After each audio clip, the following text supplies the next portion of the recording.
बिस्मिल्लाहिर्रहमानिर्रहीम। Dear students, अस्सलाम वालेकुम।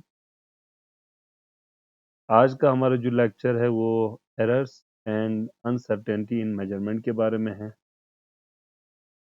जैसे कि मैंने आपको पहले बताया था कि हमारा जो डिस्कशन है वो बेसिकली शुरू के जो डिस्कशंस हैं वो खास तौर पर मेजरमेंट के बारे में है। अब सवाल ये पैदा होता है कि मेजरमेंट क्या चीज़ है, किस चीज़ का हमने मेजरमेंट करनी है, इसके लिए किन चीज़ों की ज़रूरत पड़ती है। तो इसके लिए हमने फिजिकल क्वांटिटीज़ पढ़ा है, हमने जाहिर सी बात है इसके साथ साथ यूनिट्स पढ़े हैं और यूनिट्स के डिफरेंट टाइप्स हमने की हैं। फिर हम यूनिट को छोटा बड़ा करना पड़ता है तो हमने प्रीफिक्स वगैरह और राइटिंग इन साइंटिफिक नोटेशन और कन्वर्जन वगैरह, प्रीफिक्स का कन्वर्जन वगैरह, तो ये सारी चीज़ें हमने की हैं। मगर एक इंतहाई इम्पोर्टेंट चीज़ ये है, जब भी हम मेजरमेंट करते हैं तो हमारे पास 100% श्योरिटी नहीं होती है कि वो मेजरमेंट आपने जो की है वो 100% सही हो। इसके अंदर कुछ न कुछ फॉल्ट आ सकता है। उस फॉल्ट को हम कहते हैं एरर्स या अनसर्टेनिटी। हम यहाँ पर डिफरेंशिएट करने की कोशिश करेंगे what is mean by error and what is mean by uncertainty in measurement. लेकिन there is certain difference between errors and uncertainty. तो वो डिफरेंस हमारे लिए सबसे इम्पोर्टेंट है, वो हम इंशाल्लाह ताला आज की इस लेक्चर में करेंगे। तो इंट्रोडक्शन मैंने की है। तो एरर क्या चीज़ है? एरर बेसिकली किसी भी मेजरमेंट में जो जाहिर सी बात है कोई भी आप मेजरमेंट लेते हैं तो उसका कोई एक ट्रू वैल्यू होता है, एक एक्यूरेट वैल्यू होती है। मगर आप जब किसी चीज़ का मेजरमेंट करते हैं तो उस ट्रू वैल्यू और उस एक्यूरेट वैल्यू, उसका जो एक्यूरेट वैल्यू या जो मेजर्ड वैल्यू है, इनके बीच कोई डिफरेंस आ जाए तो उस डिफरेंस को एरर कहते हैं। मसलन मैं कहता हूँ कि फ़र्ज़ करें कि एक क्यूब है, उसका जो साइड का जो लेंथ है वो लेंथ है, लेट्स सपोज इसका एक्चुअल वैल्यू है 16.5 सेंटीमीटर, मगर आपने मेजरमेंट की वो 16.6 सेंटीमीटर आया। इसका मतलब ये है कि आपका जो मेजर्ड वैल्यू और जो ट्रू वैल्यू इनके बीच कोई डिफरेंस आ गया, उस डिफरेंस को हम कहते हैं एरर। ये है हमारा एरर। जबकि अनसर्टेनिटी का मतलब होता है कि कोई भी आप मेजरमेंट लेते हैं तो नॉट नेसेसरी कि वो 100% सही हो या नॉट नेसेसरी कि वो 100% वो फॉल्ट हो उसके अंदर कोई डाउट अगर मौजूद होगा तो उस डाउट इन मेजरमेंट को हम कहते हैं अनसर्टेनिटी। अनसर्टेनिटी का मतलब जो मेजरमेंट आपने की है वो सही भी हो सकता है या इसके अंदर कोई ना कोई फॉल्ट हो सकता है। अगर इसके अंदर कोई फॉल्ट है तो उस फॉल्ट का रेंज आपके ट्रू वैल्यू से या मेजर्ड वैल्यू से कितना हो सकता है वो हमें अनसर्टेनिटी से पता चलेगा। हम नीचे कुछ एग्जांपल्स भी करेंगे, उस एग्जांपल से इन चीज़ों को ज़्यादा बेहतर अंदाज में समझ सकते हैं। तो हम एरर को डिफरेंट टाइप्स में डिवाइड करेंगे। एक को कहा जाएगा सिस्टमेटिक एरर, एक को हम मानेंगे रैंडम एरर और एक हमारा ग्रॉस एरर कहलाए। तो हम इन तीनों को सिस्टमेटिक एरर और दूसरा हमारा है जी रैंडम एरर और जो ग्रॉस एरर है इसको आपस में डिफरेंशिएट करें। अच्छा, तो सबसे पहले देखते हैं सिस्टमेटिक एरर कहते हैं। Systematic error occurs consistently in the same direction। यानी सिस्टमेटिक एरर बहुत सारे चीज़ों की वजह से हो सकता है। मसलन किसी इंस्ट्रूमेंटल कैलिब्रेशन में एरर की वजह से हो सकता है, किसी भी इंस्ट्रूमेंट के अंदर ज़ीरो एरर हो सकता है या कोई इन्वायरमेंटल फैक्टर हो सकते हैं जिसकी वजह से जो एरर आए उसे हम कहते हैं सिस्टमेटिक एरर। अब यहाँ पर consistently in the same direction का क्या मतलब है?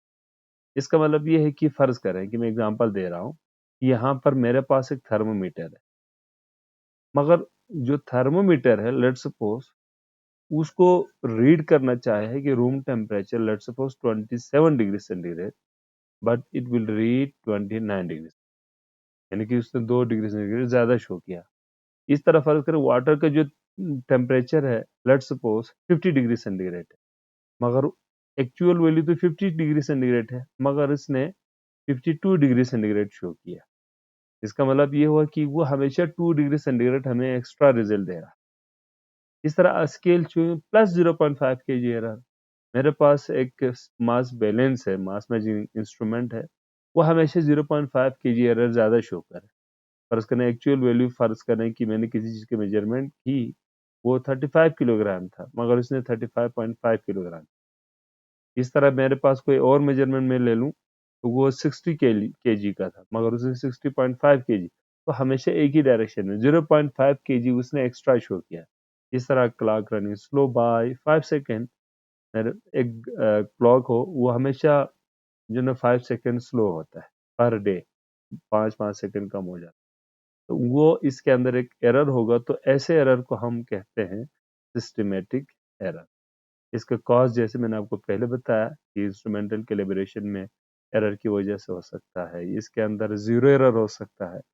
जीरो एरर का मतलब आप में से बहुत सारों को मालूम है कि without taking any measurement instrument must show zero reading. मगर अगर फर्ज करें कि रीडिंग करने से पहले ही कोई ना कोई वो अगर मेजरमेंट शो करे, तो इसका मतलब इसके अंदर कोई फॉल्ट है, उस फॉल्ट को हम जीरो एरर। इसके अलावा इन्वायरमेंटल फैक्टर भी हो सकते हैं जिसकी वजह से ये एरर मौजूद हो। इसको मिनिमाइज करने के लिए जाहिर सी बात हमें क्या करना है, कैलिब्रेशन विद स्टैंडर्ड इंस्ट्रूमेंट। हमारे पास जो इंस्ट्रूमेंट है वो सही होना चाहिए, या अप्लाइंग करेक्शन फैक्टर्स, कि इसकी करेक्शन फैक्टर को हम इसकी करेक्शन करेंगे। मसलन जीरो एरर को मिनिमाइज करने के लिए सबसे पहले उसके लिए डिफरेंट फैक्टर्स हैं, उस टेक्निक्स है, उन टेक्निक को यूज करेंगे ताकि उस जीरो एरर को हम मिनिमाइज कर सके। इस तरह जैसे मैंने यहाँ पर बताया, देखो एनवायरमेंटल फैक्टर हो सकते हैं, तो हमें कंट्रोल्ड एक्सपेरिमेंटल कंडीशंस लेना चाहिए कि जहाँ पर हम सही अंदाज में किसी चीज़ को मेजरमेंट कर सकें। एक और है जिसे कहते हैं रैंडम एरर। रैंडम एरर में बेसिकली ये होता है कि फर्ज करें कि आप किसी चीज़ का रीडिंग लेते हैं। रीडिंग लेने के बाद फर्ज करें कि मेरे पास एक स्फीयर है। स्फीयर का एक्चुअल जो डायमीटर है, लेट्स सपोज उस स्फीयर का एक्चुअल जो डायमीटर है वो है 14.5 मिलीमीटर। मगर मैंने जब इसकी मेजरमेंट की तो 14.3 आ गया। इसी एक दफा फिर मैंने रीडिंग की तो 14.7 आ गया, 13.9 आ जाता है। लेकिन एक ही कंडीशन में एक ही एक्सपेरिमेंट को रिपीट करने पर डिफरेंट रिजल्ट है, उसको हम कहते हैं रैंडम एरर। तो मैंने लिखा है measuring length multiple times giving different readings, fluctuation in voltage reading, environmental noise factor affecting measurement, मतलब ये सारे सारे चीज जो है ना रैंडम एरर कहलाएगा। इसको मिनिमाइज करने के लिए हम जितनी बार रीडिंग ली होगी उन सारे रीडिंग का हम एवरेज लेंगे, तो एरर को हम किसी हद तक रिड्यूस कर सकते हैं।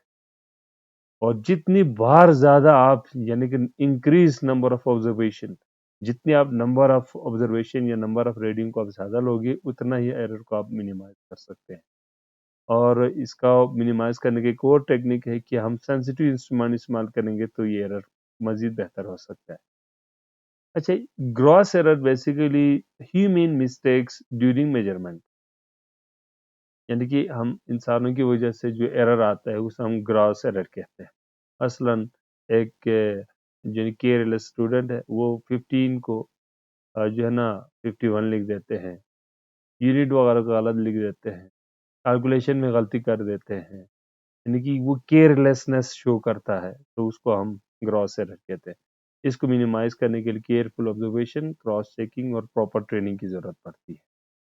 जबकि अनसर्टेनिटी मैंने आपको कहा कि जो है ना, फर्ज करें कि किसी भी मेजरमेंट में जो रेंज ऑफ पॉसिबल एरर है, रेंज ऑफ पॉसिबल एरर को हम अनसर्टेनिटी कहते हैं। मसलन एक लेंथ है 10.2 है, इसमें 0.1 सेंटीमीटर ऊंच नीच हो सकता है, उस 0.1 को हम क्या कहते हैं, अनसर्टेनिटी। इस तरह एब्सोल्यूट अनसर्टेनिटी जो है ना, इसको लीस्ट काउंट के बराबर ही रीडिंग आता है। और रिलेटिव अनसर्टेनिटी निकालना हो तो जो मेजरमेंट किए है उसको एक्चुअल जो मेजर वैल्यू के साथ डिवाइड करेंगे और उसको मल्टीप्लाई करेंगे 100% से, तो जो भी आपने रीडिंग लिया होगा उसका आ जाएगा परसेंट।